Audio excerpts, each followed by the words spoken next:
How's it going, guys? It's Aaron here, and today we're back with more The Dwarves. In the last episode, unfortunately, we lost one of our companions.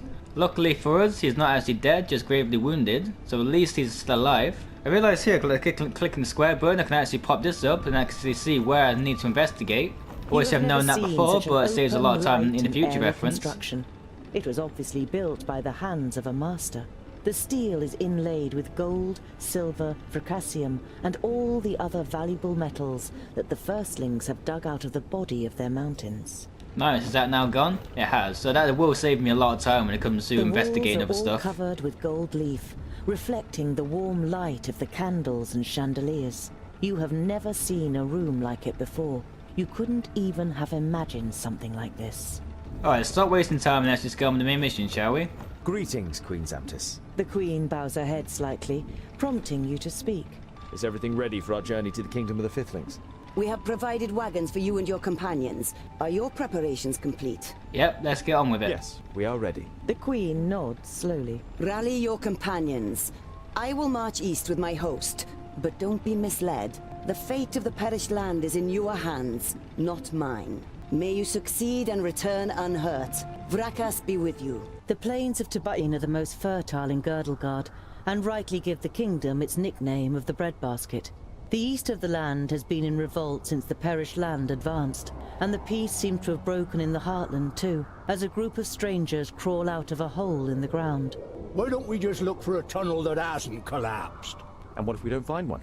If we're overground, we at least know that there's a way, even if it's dangerous. So it seems like the hostility is growing already, and even left yet. Where are we? Rudaka is, contrary to what the name suggests, a large city. If Rodario is to be believed, more than 70,000 people live here, a number that you find it hard to even imagine. But while you walk through the streets, you don't doubt that it's the truth. Never before have you seen such huge masses of people.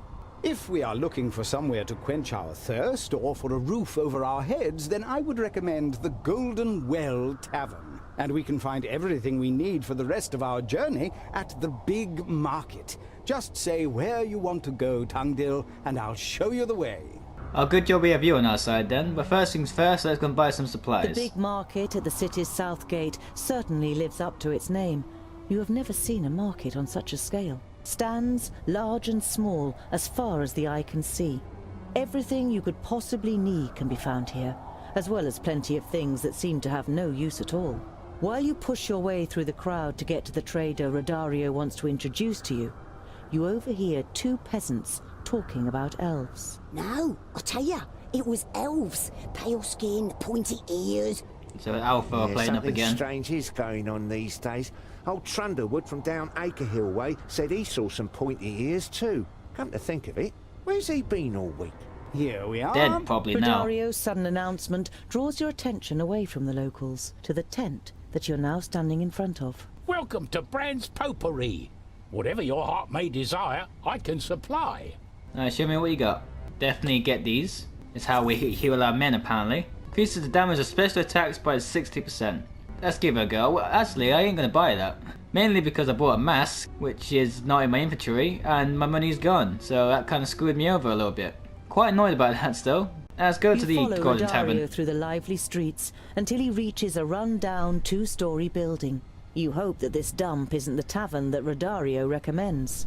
You prepare yourself for the worst, but the inside of the tavern surprises you all.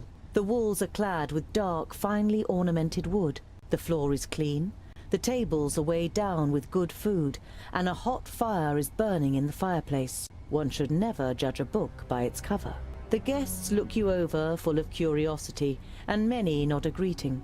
The haggard woman behind the bar greets you loudly. Rodario, you old rogue! What are you doing here? And you've got dwarves with you! I don't see one my whole life and then several come along in the same month. We Several? are on an important mission, Madame Flori, and could do with a place to stay the night. Rodario introduces you and negotiates a good price for a few There aren't beds 7 dwarves, and a are there? night's lodgings. Sorry for asking, but you said you'd seen some other dwarves recently. You're thinking of Gandagar's group and wonder whether they might have reached the kingdom of the Ah, Fiftlings of course, already. forgot about them. Yes, a nice bloke from the west. Paid for his room for a month in advance and then disappeared. Travelling lights. The landlady's expression darkens. That was 3 weeks ago. If he doesn't come back soon, I'll have to release the room. Ah, screw it. You give Namora a sign and sneak onto the first floor. The half-elf appears moments later. To your surprise, she has Balandis with her, who must have caught something of what was said. I want to know who the dwarf who is sneaking around here is. Perhaps he belongs to Gandagar's group. After apologizing to various guests for intruding, you are left with just one untried door. Namora picks the lock, and you enter the room unseen.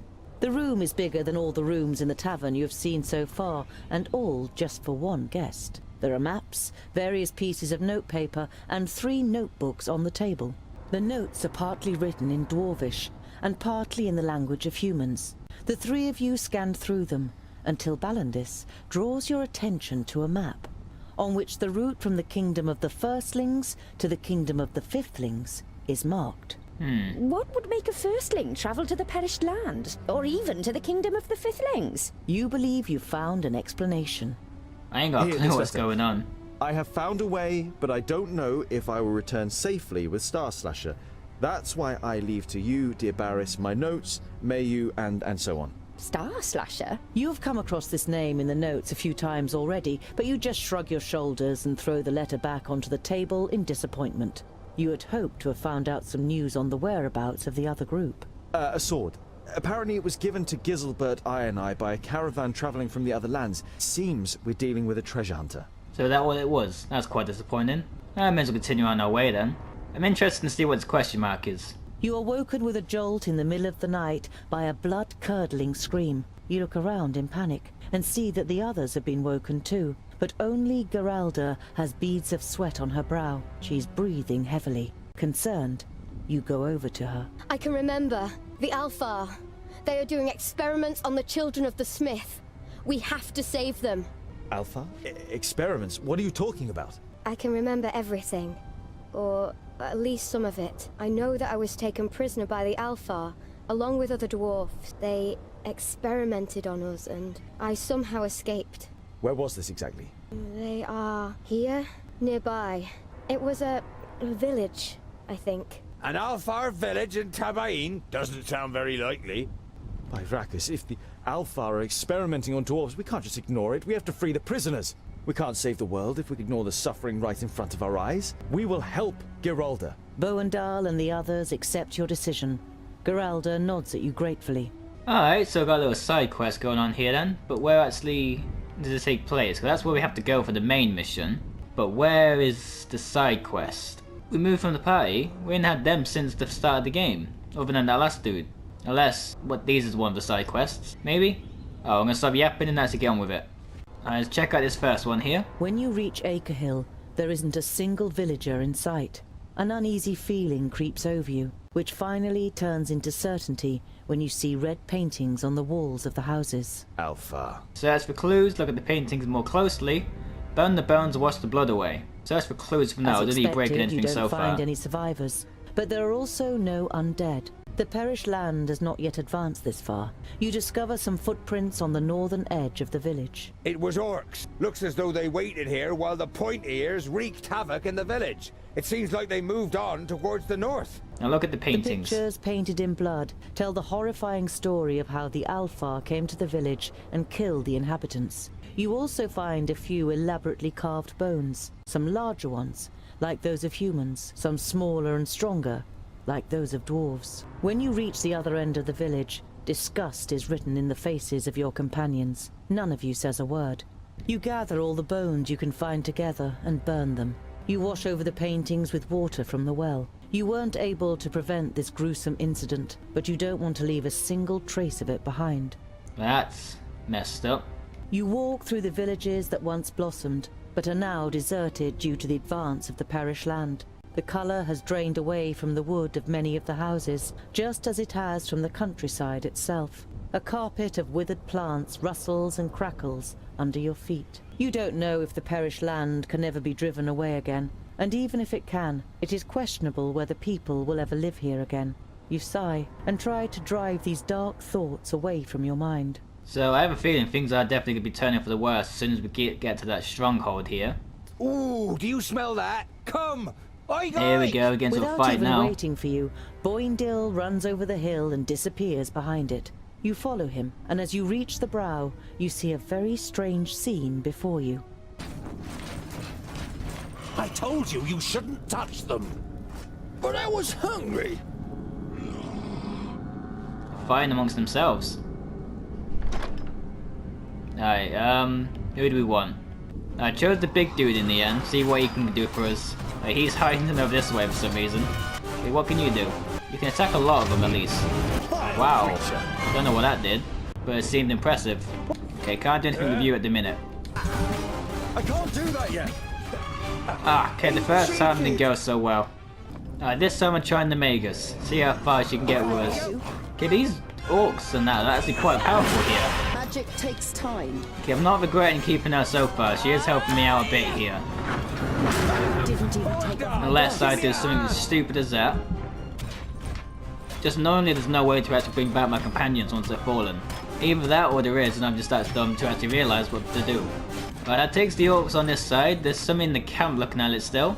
Okay, you stay here. Yes? I think these two have got it covered. Alright, we're good. All we gotta do now is kill 3 more orcs. A bit too much for you, was I? Nice. The chaotic battle between the orcs, the undead, and you comes to the best possible conclusion. No one else is standing but you. You decide to have a little look around. Alright, what can we explore here then? The closer you get to the murky pool, the worse it stinks of decay and death. At first you thought it was only dirty water, but for as much as you can make out through the gloom, it seems almost black and has wondrous streaks. Alright, that sounds absolutely disgusting. So we've got 2 more points of interest at the minute. You discover a file that looks like the one Geralda carries with her. Before you can get a proper look at it, Geralda is suddenly standing next to you, and she wrenches it out of your hand. She turns it back and forth excitedly, but then disappointment spreads across her face. The container is empty. Without a word, she goes back to examining the surroundings. What's in this vial that seems so important? You tremble at the thought that you could end up the same way. You hope that one of your companions would have sympathy with you if you were to die in the Perish Land. Are they dying? This looks stand up. Either that or they're hung. Can't really tell.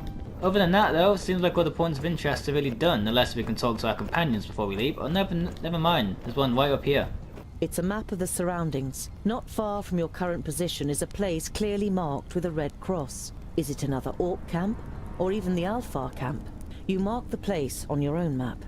Nice. Let's go and have a word for your companions here. Can I talk to you yet? Or are you still mute? Okay, I can't speak to you. Doesn't look as if I can talk to anyone. Okay then, tally ho, let's get on with this. Nice, people getting nice level ups here. Do we get any more abilities though? We do. So heavily heals an ally with 50% chance of leaping onto the next ally. Okay. Magic shield that reduces the damage of the target significantly for a short amount of time. I need someone to heal me. That way I don't have to keep running away from a fight. Then they panic. That sounds a lot better, but unfortunately that says everyone in his way. So if I get in his way, I'm kind of boned. As well, the other camp is here, so I think I might just start doing the side quest, because that's actually quite interesting for me. But first, let's go on with this camp. Let's go on with this city here. Okay, never mind, that city is pointless. Geralda struggles to keep pace all day, and when you see her struggling, you give the order to set up camp for the night earlier than usual. Are you all right? The female dwarf looks ill, and as she's aware of the fact, she doesn't even try to make excuses. The potion! It's finished! I need more of it! She looks at you imploringly, as if you could help her. Over the next few days, Geralda's condition grows increasingly worse. She begins to shiver, and more than once you catch her muttering to herself and glancing at Andukai surreptitiously. The Maga claims she does not know what kind of potion it is, and why Geralda might need it. You believe her, but you also notice that Andukai doesn't really seem interested in finding a solution to the problem either. Nice person. Okay, let's go on with the second camp. You reach the place that was marked on the orcs' map, and judging by the sight you are presented with, there is no doubt. This is where the Alfar did their experiments. Dwarves! Oh, how glad I am to finally see members of my own race again. How glad I am to see anyone at all who doesn't want to kill me. We're here to save you. We've heard that Alfar are experimenting on dwarves. Where are the others? I am the last one. There's me too. You! Ah, so you escaped? Oh, I should have known it. You're the firstling who set off into the kingdom of the Fithlings to find the sword Star Slasher, aren't you? Yes, that's true. Kazda Roughblade is the name. But how did you know that? We broke into your room. We found your notes in the Golden Well. We were hoping to find you alive. I'm grateful. I was hoping that someone would find them in the worst case, and that I was successful. I found the sword and was on my way back from the kingdom of the Fiflings when the Alpha surprised me. They came in the night, and I had no chance to even defend myself. The next morning, I woke up in this cage. They wanted to do the same to me as they'd done to her. Kazda nods in Geralda's direction. But they didn't get round to that. What did they do to her?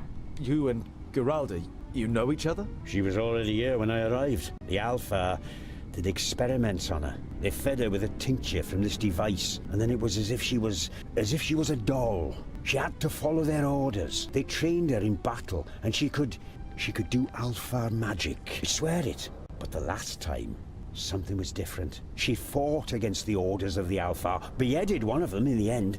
She set me and the other prisoners free and ran away in the chaos. The Alpha recaptured all of us, apart from her. There's an Alpha here, Where ain't are there? the Alpha? Sure enough.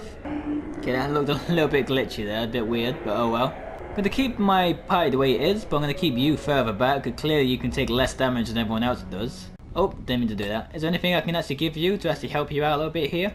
A lot of points, so I'll give that to you mainly because, as I said, you take more damage. Okay, everyone's still half dead. Oh, hello. So this is the woman we have to fight before, weren't it? Take out this horse first, and this is going to be my biggest threat at the minute. Oh, and I didn't equip my healing potion, my healing spell. Damn it. Alright, hopefully it could last without it. Okay, Tungdale, you stay back here. You're in the perfect position to have to stay out of the way. If anyone attacks you, I'm sure you can handle one of a few orcs. Okay, you're quite good, but annoyingly I can't control you because you keep going berserk every now and then. Which is quite nice, I actually believe that's part of his personality. So at least that actually takes effect in the fight. What happened to that horse then? Okay, you stay here. That horse is freaking out. Tungdale, do what you're ordered. Okay, take out this horse. I don't think it's got that much health left anyway, to be honest. Please say you actually are killable. Yeah, you've not got much health. You can die pretty quick here. Where's everyone else? There's an Alpha up there. But other than that, I don't see the rest of the orcs. Hey, I can't move you for some reason. Pull back for now. I know it's probably a bad choice, but I need everyone to stay fully held as long as possible. Okay, they can't die. They've got full enough health as it is. Let's go and attack this woman.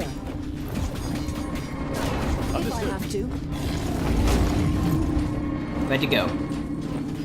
Oh, you're gonna be a pain in the ass to fight if you keep doing that. You pull back. And I noticed you ain't got the potion I gave you as well, which is annoying.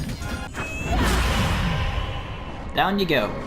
So I'm assuming since the horse is over this way, this is where the remainder of the orcs are. No, literally just a horse on its own. Where the hell are the orcs? Ah, okay, here they are. I'm assuming I have to gonna kill that horse eventually anyway, am I right? Okay, keeping my eye on you. Alright, we're halfway there. Well, not even half. Waste of time. Just gonna take out this horse. It's in a perfect position to take out, so why not? Okay, found the remainder of the undead at least. Okay, fall back and actually regroup. Here we go. Oh yeah, I knew that was gonna do a lot of damage to my guy. Okay, that's my bad. I think I just killed him. Okay, I haven't, he's still alive. But now he's heavily outnumbered. And now he's just suddenly stopped. Oh, your berserk is gonna really do my head in if you don't listen to any orders. Honestly, debating taking you out because it's that annoying. Okay, you stay here, I'm sure you can deal with one of them. I wasted half my time just trying to save your ass. Okay, no, everyone survived. I was hoping never to see a single Shadowmare again after Greenglade. Good job, there was 2 of them then! Let's have a look around. Maybe there are more survivors, or we might find out something about the potion that Geralda needs. Oh man, at least I didn't die that time though. I am getting better. Okay, I can't heal you. I got quite a few points of interest here. The danger is over, once and for all. Now give me your sword. Now the horror finally comes to an end. So I can't actually have your sword, if you even have it anyway. A rucksack containing everything needed for a few days in the wilderness and an exotic-looking sword. Can I has? A rucksack. Okay, now that we know where it is, can I ask for him for it? Nope. Seems like he's keeping that for himself. God damn it. Oh well. Go and axe, it's better anyway. The elf has been beheaded. He is dead, and even the perished land won't be able to make him rise again. I can see his head clear as day. Well, that's him. I remember now. He forced me to drink a potion. That's what gave me my powers. I killed him and ran away. On closer inspection, you see a small rolled-up note in the elf's hand. A recipe. If I had to guess, probably for Geralda's potion. So it seems like we can make some more for it now then, at least. They must be some of the missing villagers. You wonder whether the Alfar killed them for fun or through their experiments. You hope that they didn't suffer for long, even though you know better. These people are gotta be put down. The containers are filled with blood, but it seems thinner and smells sweeter than it should. Presumably the Alfar have done something with it, either for their potions or to use it as paint. I doubt it's for You paint. have no idea what to do with the various devices and ingredients, but it should be easy for Andakai, as an experienced mager and alchemist, to brew Geralda's potion. You don't wish to spend the night amongst the dead, so you set up camp a little way off. You decipher the recipe for Geralda's potion together with Andakai and Namora. All in all, the equipment and the process is not hard to understand, despite being a little strange. And the ingredients take some getting used to, even for me. This black water and elf blood, for example. Is this what gives Geralda her powers? Andakai nods. It gives her powers and makes her dangerous. What will she do if the potion runs out and she is driven to madness by thirst? She could force me to brew more and more of the potion for her and find a way to supply the elf blood that is needed for it. Andakai's gaze pierces you. I can mix a poison that looks just like her potion. She trusts you, Tungdil. If you give it to her, she will drink it, and we will remove an uncontrollable danger from Girdlegard. No. That would still be murder. No matter how great a danger she may present, she didn't choose her powers and deserves to live. Andakai shakes her head in disappointment, but to your surprise, gets to work without another word. After 2 hours, Andakai comes to you and holds out 2 files that look exactly like Geralda's. I stick by my opinion, Tungdil. You must recognize how great the danger is. The file on the left is the potion. In the other is the poison. Andakai gives you the 2 files. Decide wisely. Before you can say anything, she has already turned away and is marching at a swift pace towards Jeroen. Tungdil, is the potion ready? You only just managed to hide the files from Geralda. Yes, here is the potion. You give Geralda the real potion, and she takes several large swigs. Thank you, Tungdil. What would I do without... Ugh. What is that? She lied to me. You've poisoned me! You stare at the second file in your hand, and then at the face of the dwarf, contorted in pain. With a final pain-stricken scream, Geralda collapses in front of you. As the others rush over, you are still standing there, frozen, in shock. She's dead. Take her away. Without worrying about the objections of the others, Jeroen follows her order. Andakai grabs your shoulder and pulls you aside. So you gave her the potion? I thought you would. You swapped them, how could you? You feel deceived, and anger boils inside you. Be aware of who you're talking to, Tungdil Goldhand. We may be traveling together, but I am still one of the 6. I have ruled over my realm for many years and made many difficult decisions. This was not one of them. She was a product of Alpha experiments and could have become as great a danger to Girdlegard as not on. She could have also become an ally. We could have... You think you can see a hint of sympathy in the Mager's face, but without another word she leaves you where you're standing. For the first time in a long while, you feel just like the stupid, naive Smith who left the cozy vaults in Yonandar so long ago. Goddamn bitch. I think I might get to the Firstling Kingdom, and then that's the end of the game hit there. So annoyed. As night falls, you find yourselves on a hot mountain face covered in sharp crags. You would favor pretty much anywhere else to spend the night, but it is too dark to go any further. You are woken in the middle of the night by Boindle. Got her. Can you smell it? There are piggies nearby. You sniff deeply, but don't smell anything but the stench of sulfur. But you do see something moving in the shadows and are immediately wide awake. It seems like I've got some more orcs to deal with. Go and die. Well, that was a bad choice to make, wasn't it? Okay, I failed this turn, let's face it, I'm gonna die here. Hey, how about some help? No! Screw you. To be fair though, didn't actually do that badly. So I think I might swap some of my characters out now then. Since these guys are clearly injured after the last fight we just had. After the last 2 fights we just had. So I might actually start giving some of the new companions a go, see how they actually handle the fights. Because it's not as if they're under leveled. because we'd have been leveling everyone up anyway.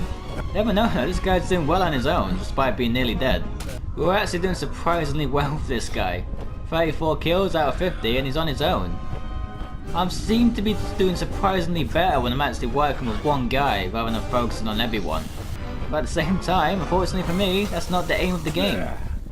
Alright, we're down to the last 4 here. Seems like we actually will survive with just one dude. 1 more to go. Well, 2 more to go. Now 1 more. If I die now, this would be such a shame. We literally did that all on our own. After the battle, you finally have time to catch your breath. You check the others one by one to see how they are. Bavragor seems out of it and is staggering with every step he takes. Bavragor, are you all right? Agonizingly slowly, he turns to face you. Blood is flowing from his mouth and through his beard. I made a mistake.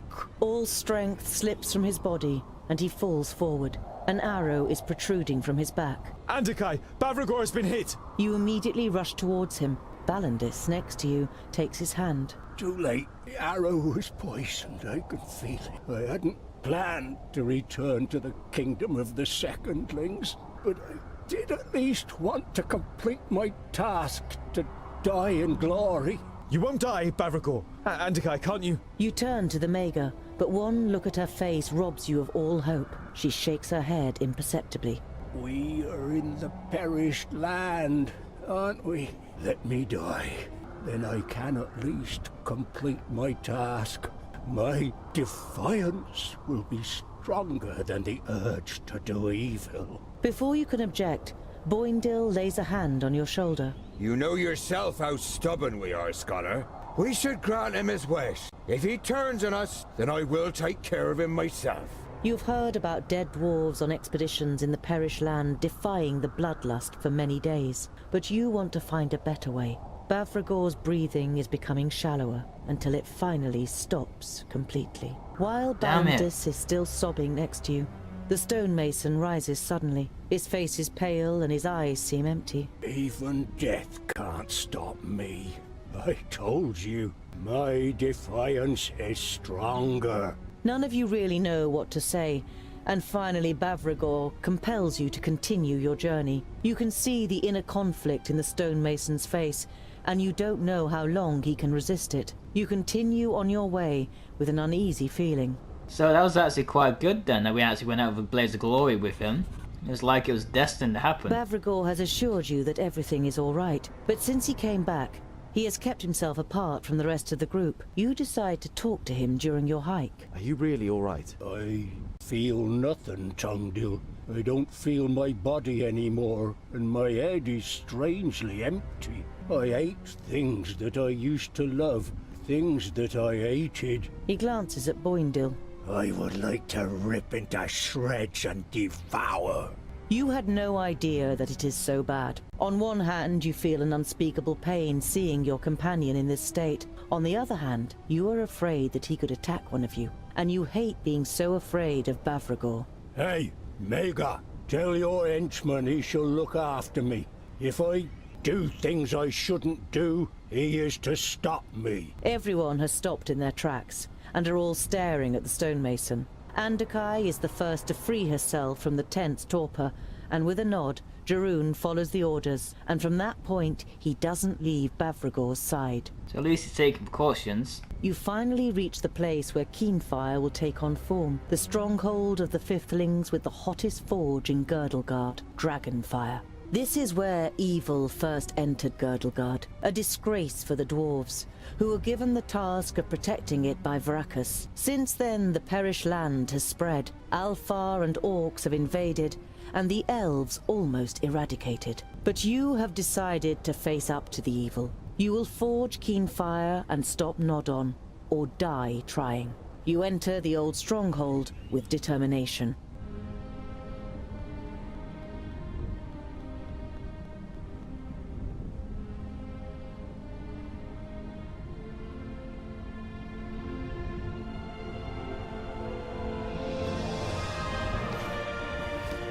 Whoa. The Fifthlings really knew how to build a stronghold. And we're probably the first dwarves in 1,000 cycles to enter these halls.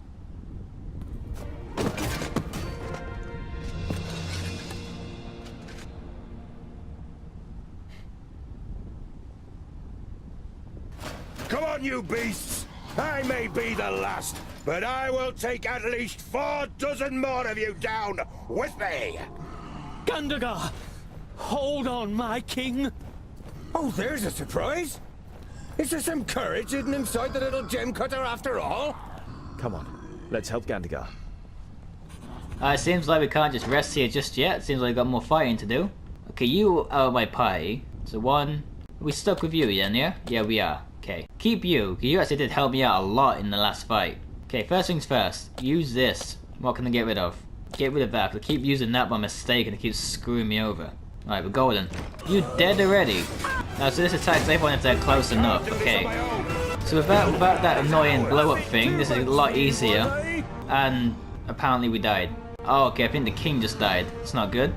Let's give this another go here. First things first, get around me. So I can do this. Okay, I'm going to control you personally, leave everyone else behind. So that way they can all focus on the monsters back there. Yeah, the king really doesn't have a lot of health as it is. Slowly! Slowly! Alright then. Avenge my death. Oh, you saving you is going to be a pain in the ass with the amount of health you have. I need to screw and that's just run straight towards him. And hopefully, I didn't equip it. God damn it. Okay, it's going a lot better at least. No, it's not. He's still nearly dead.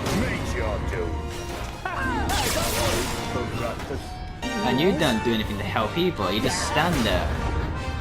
I need people to actually fight, not just stand in the corner. Alright, finally done this one. This one was so annoying. My king, you're alive. Tungdil, I would have never have thought I'd be so happy to see you again. You seem to have fared better than we. What happened to you? Where are the others? They are dead. Only I remain. Your learned tongue refuses to do its job. You consider how it was you who sent these people to their ruin. You don't see any accusation in Gandagar's expression, just grief and determination. And now that you are here, I carry the hope that their sacrifice was not in vain. In a few short words, you give account of everything that has happened to you on your way to the kingdom of the Fifthlings. Gandagar listens silently and nods now and then. You have done well. You appear to be a better leader than I expected, Tungdil Goldhand. I don't know. Half the time I was advised what to do next. It is our destiny to follow the untrodden path. Leaders take one step after the other. They never stand still. And if you look back and ask yourself what if, you will never find the courage to take another step. We have to get to the forge. Let's forget our contest and work together. I agree. We have seen the spread of the perished lands, and the beasts of Tion wanted us to keep away from this place. Maybe there is some truth in your story about Keenfire. You tense your shoulders and strengthen the grip on your weapon. Let's find out. Not so fast, groundlings. Who are you? Are you going to stop us, little man? Even greater armies haven't been able to stop us. An evil grin spreads across the Famulous's face. Oh, I know. But how about this? I'm in no shape to fight anyone. Especially that.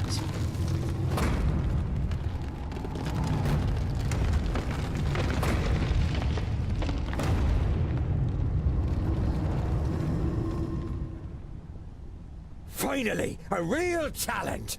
Everyone else keep your hands off it! Understood? You're actually making me fight this thing. See, I don't understand why the healing potion doesn't heal anyone. It's stupid. Okay, take them out one by one. I have the strength to do this, I know that. If I actually be smart about it, I can do it. Can I just kill you? Does that kill the... Yeah, I can. So that should kill this other thing then, right? Or I'll get him to kill you for me. That'd be even better. Okay, you're gonna die, and you actually are quite important in this fight. Annoyingly, he ran the opposite way I told him to, and that caused him to die. Stupid AI in this game. I think these guys are endless. So I realize now I can't actually hear while it's paused, so I actually have to do it normally. Okay, one attack from that dude is death, so stay the hell away from it. Yeah! Is it finally over? Does it look like it's over? Apparently he's immortal and the golem's hand will go straight through him. The golem is finally down. Unfortunately, I'm now actually outnumbered. I've done it once with one person. Can I do it again? With how slow this is recovering, I have to say no. there's actually quite a possibility I actually can do it. Oh, so if I kill up laying down, does that give me a boost? Okay, no it don't. Got my hopes up there. But damn, this mission has been so annoying. If I have to do this again, I'm gonna be so annoyed. Die! Just keep running back and forth. Back and forth, wait for it to heal, and then attack them. Okay, this is starting to wear me down now. You need to recover your AP a lot faster than this. Because if you do that, we have a high chance of winning this fight. 3 more orcs left. 4 more. You're more injured, so go for you. Yeah, I think you have enough left just to attack them now. Thank the Lord. Tungdil, let's hope that was the last obstacle on the path to your victory. I've already said it once, but I will say it again. I don't want the throne, and I never did. All I care about is saving Girdlegard. If I don't manage, make sure that Keenfire is forged, and promise me that you will work with Namora and Keenfire against Nodon. Gandagar bows his head. By Vrakas and Giselbert I, in whose kingdom we now stand, I swear I will not rest until Nodon is dead, but you will be by my side.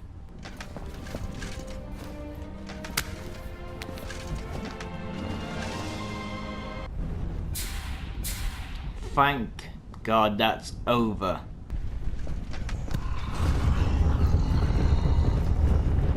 You can't be serious.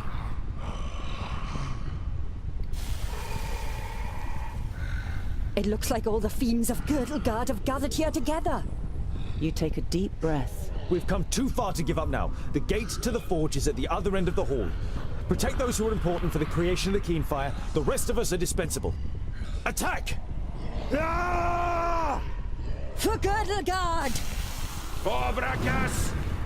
Yeah, oink! Here I come! Oh, another fight. I'm too weak for this. Alright guys, I think I'm going to end this episode here, because I've literally been recording this episode for 2 hours now. Literally 2 hours straight, so I don't think I've got enough more energy to play this game anymore. So I'm going to actually, hopefully this auto saves, and I'll see you all in the next video. Goodbye, take care, thank you all so much for watching.